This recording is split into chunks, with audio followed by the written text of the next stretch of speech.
أسعار الحديد اليوم الأحد 25 ديسمبر 2022 في مصر وعالميا. من فضلكم ادعمونا بلايك الفيديو واشتركوا في القناة، وكمان ما تنسوش تفعلوا زر الجرس ليصلكم كل جديد عن أسعار وأخبار الحديد. وإليكم في التقرير التالي الأسعار العالمية للمواد الداخلة في صناعة الحديد والصلب. سجل خام الحديد $111 للطن، وخردة الصلب المستوردة والتي تصل إلى تركيا سجلت $387 للطن. أما بالنسبة لأسعار البلت فهي كالتالي: سجل البلت الروسي ما بين 513 إلى $516 للطن، والبلت التركي سجل ما بين 547 إلى $555 للطن.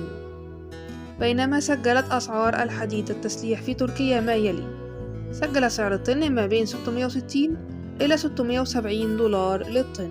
وفيما يلي أسعار الحديد في مصر للمستهلك شامل الضريبة والنولون النقل: حديد عز 27,000 جنيه للطن، حديد بشاي 27,000 جنيه للطن، حديد السويس للصلب 27,000 جنيه للطن، حديد المصريين 27,000 جنيه للطن، حديد المراكبي 27,000 جنيه للطن.